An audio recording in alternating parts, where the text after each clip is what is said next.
Selamat pagi anak-anak semuanya. Selamat kita bertemu kembali secara online. Pada hari ini kita akan belajar agama ya. Oke anak-anak kelas 2, sebelum kita belajar, mari kita berdoa agar kita dalam belajar pelajaran agama dipimpin oleh Tuhan. Mari kita berdoa. Selamat pagi Tuhan Yesus. Kami mengucap syukur pada hari ini Tuhan masih memberikan kami kesehatan dan kesempatan untuk belajar. Tuhan Yesus yang baik, sebelum kami belajar, sebelum anak-anak kelas 2 menerima pelajaran, kiranya Tuhan memberikan pengertian, Tuhan memberikan kepintaran bagi anak-anak kelas 2 sehingga boleh menerima pelajaran, boleh mengerti dan memahami pelajaran pada hari ini. Ampuni Tuhan segala dosa dan kesalahan kami, baik disengaja maupun tidak sengaja. Terima kasih Tuhan, kami mengucap syukur. Amin. Oke anak-anakku sekalian, pelajaran agama kali ini ya, Miss akan menjelaskan kepada kalian. Kita belajar tentang beriman kepada Allah. Anak-anakku sekalian, mungkin anak-anak akan butuh waktu untuk memahami ya arti dari beriman kepada Allah. Beriman kepada Allah itu adalah percaya ya. Percaya kepada Tuhan. Nah, percaya kepada Tuhan itu adalah sebuah tanggapan. Tanggapan itu adalah yang disebut reaksi manusia. Anak-anak percaya kepada Tuhan, percaya akan kasih Tuhan, itu sudah disebut dengan beriman.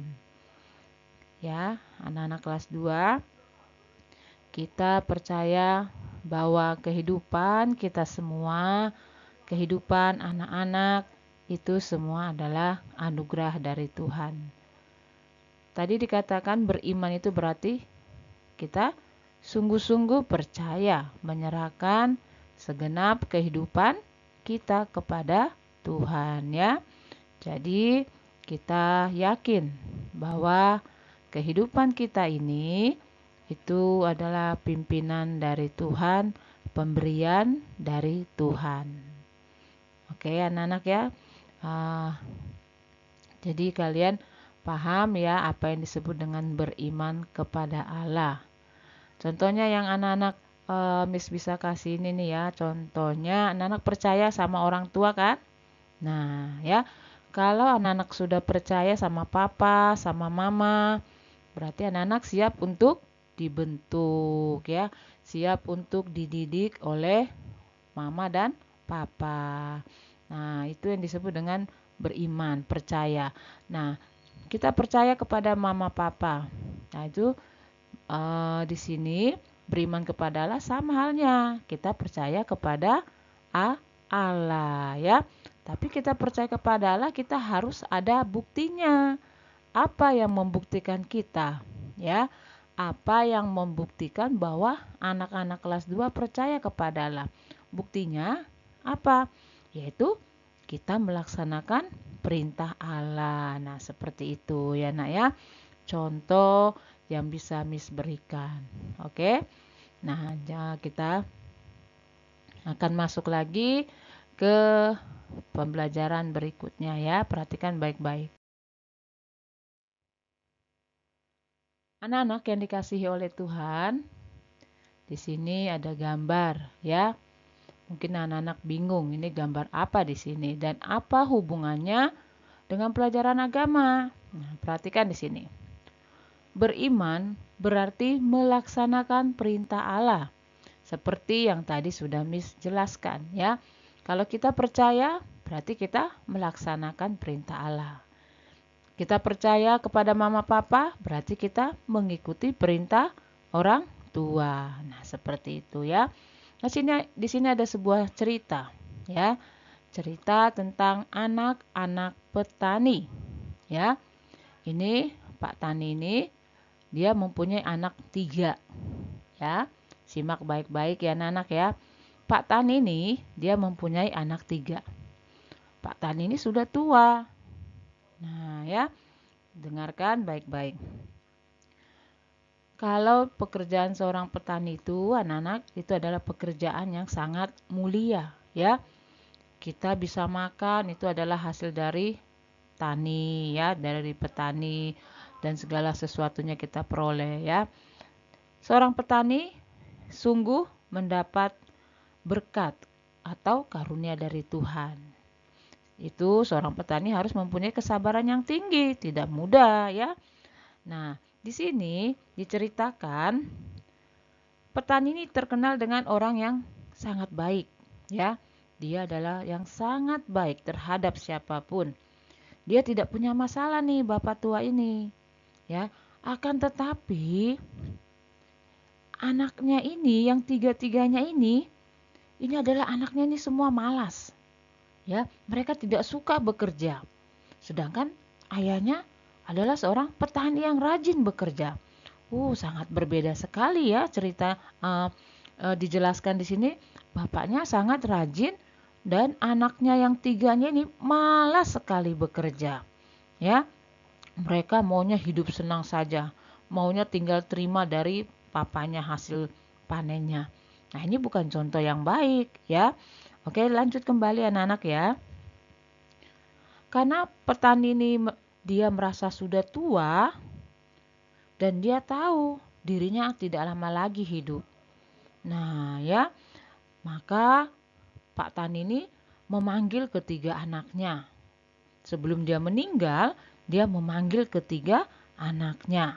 Dan dia berkata kepada ketiga anaknya ini, ya, dia berkata kepada ketiga anaknya, mengatakan bahwa semua kebun ini akan diserahkan. Wah, itu ya sangat baik ya Pak Tani ini. Dia bilang, semua kebun Bapak ini akan Bapak berikan kepada kalian.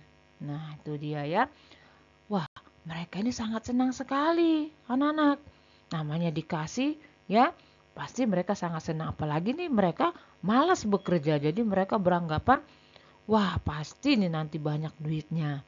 Nah, akhirnya anak-anak Pak Tani ini menyerahkan seluruh tanah ini kepada ketiga anaknya. Ya. Namun, karena ketiga anaknya ini malas bekerja, wah, mereka mempunyai rencana yang kurang baik, ya. Nah, pada suatu hari, ya, tadi sudah Miss katakan, petani itu memanggil ketiga anaknya.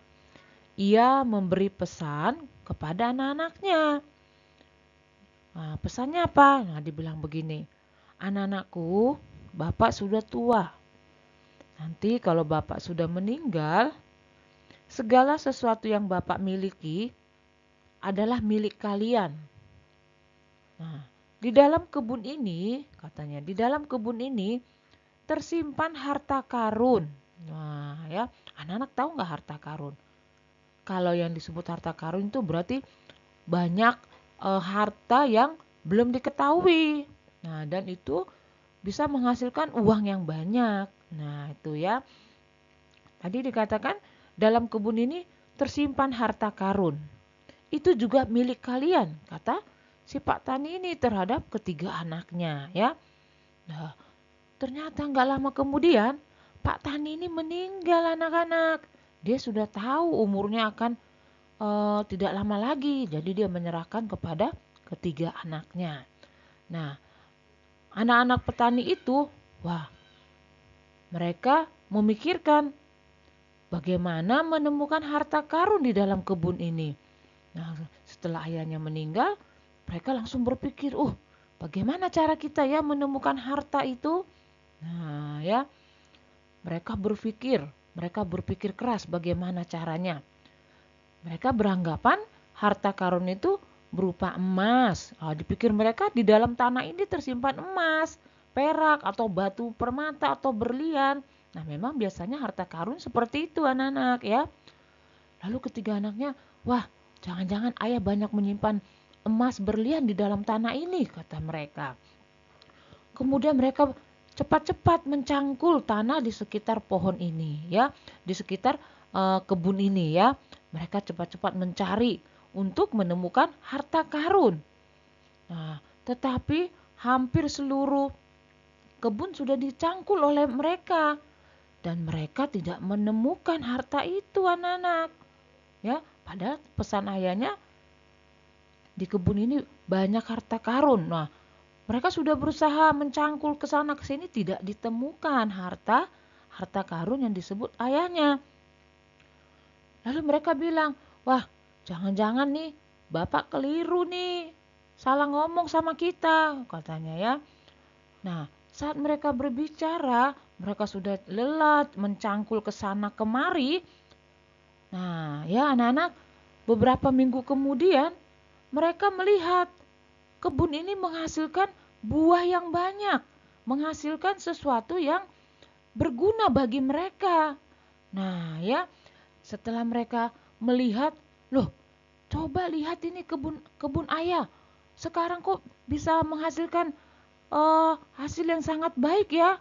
Nah, akhirnya nih mereka berpikir, oh, jangan-jangan yang disebut dengan ayah harta karun ini nih, ya, hasil kebun ini nih. Wah, mereka langsung sadar, wah ini rupanya pesan dari ayah kita bahwa yang disebut harta karun itu ya ini ya kebun yang ayah miliki ternyata berbuah, menghasilkan buah yang sangat banyak dan ini bisa kita jual. Nah, ya, anak-anak mereka akhirnya sadar, wah ayah kita sangat baik terhadap kita. Dia menyerahkan seluruh kebunnya untuk kita rawat, untuk kita jaga supaya menghasilkan kebun yang baik. Nah, itulah anak-anak ya, betapa baiknya hati seorang ayah terhadap anak-anaknya ya. Walaupun anak-anaknya malas, akhirnya mereka sadar ya. Tanpa mereka sadari, mereka mencangkul sana mencangkul sini, itu juga ternyata usaha mereka.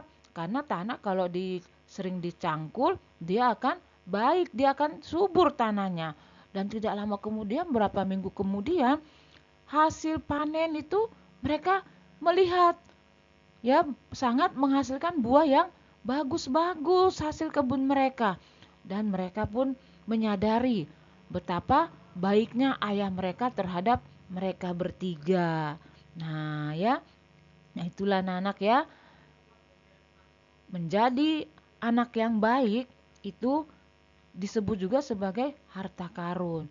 Akhirnya mereka sadar dan mereka sangat berterima kasih kepada ayahnya walaupun sudah meninggal karena ayahnya meninggalkan harta karun yang tidak habis-habisnya. Nah, anak-anak yang dikasihi oleh Tuhan, ini mereka percaya, ya. Awalnya mereka sulit, mana harta karun itu? Ayah bohong. Nah, tanpa mereka sadari dengan mencangkul itu, akhirnya tanah kebun ayah ini subur dan apa yang ditanam itu akhirnya menghasilkan sesuatu yang banyak, sesuatu yang baik sehingga mereka bisa memetik hasilnya. Nah, di sini anak-anak dapat kita petik anak-anak inti dari cerita ini bahwa kita percaya berarti kita melaksanakan perintah ya. Awalnya mereka sulit. Apa maksud ayah? Kenapa ayah katakan sini banyak harta karun? Mereka sulit ya. Tapi mereka sulit percaya omongan ayahnya. Tanpa ini yang bertiga sadari, mereka penasaran harta karun itu di mana. Mereka mencangkul-cangkul tanah yang ternyata hasil mencangkul mereka itu membuahkan hasil. Tanahnya menjadi subur dan mereka dapat memetik hasil dari kerja keras mereka. Nah, anak-anak, intinya di sini ya, kita harus dengar-dengaran kepada orang tua, ya. Kita harus apa yang orang tua perintahkan kita harus laksanakan. Sama halnya kita percaya kepada Allah, ya. Nah, kita katakan aku percaya kepada Tuhan, tapi tidak ada pelaksananya, itu sama saja bohong. Nah, dari kisah tentang anak-anak petani ini, anak-anak boleh belajar ya bahwa orang tua itu adalah wakil dari Tuhan dan apa yang diperintahkan oleh orang tua kita harus laksanakan dan kita tahu orang tua pasti akan menasehati anak-anaknya supaya menjadi baik ya. Dengar-dengaran kepada orang tua, amat terlebih dengar-dengaran kepada Tuhan ya. Seperti anak-anak, kalau kalian ingin berhasil, cita-citanya tercapai, pasti kan harus ada tindakan, ya kan? Apakah tiba-tiba nanti langsung jadi dokter? Enggak, pasti harus ada tindakan. Tindakannya apa? Anak-anak harus rajin belajar, ya. Harus dengar-dengaran sama orang tua, harus rajin beribadah dan melakukan hal-hal yang menyenangkan hati Tuhan ya. Seperti ini ketiga anak petani ini yang tadinya mereka malas bekerja, mereka tidak percaya kepada ayahnya, akhirnya setelah mereka melihat hasil kebun mereka sangat baik, sangat bagus, mereka percaya dan mereka melaksanakan. Mereka akhirnya rajin untuk menggarap atau rajin untuk merawat kebun hasil peninggalan ayahnya. Nah, anak-anak kelas 2 juga begitu ya, harus dengar-dengaran kepada mama dan papa. Itu tandanya apa? Sudah melaksanakan perintah Allah kalau kita taat kepada orang tua. Oke anak-anak, paham ya cerita tentang anak-anak petani? Oke ya, kita lanjut kembali.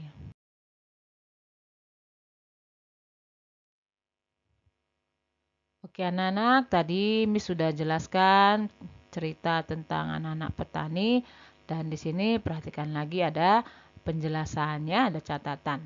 Yang pertama adalah iman kepercayaan adalah tanggapan manusia terhadap karya Allah. 2. Beriman kepada Allah melalui tokoh-tokoh dalam Alkitab.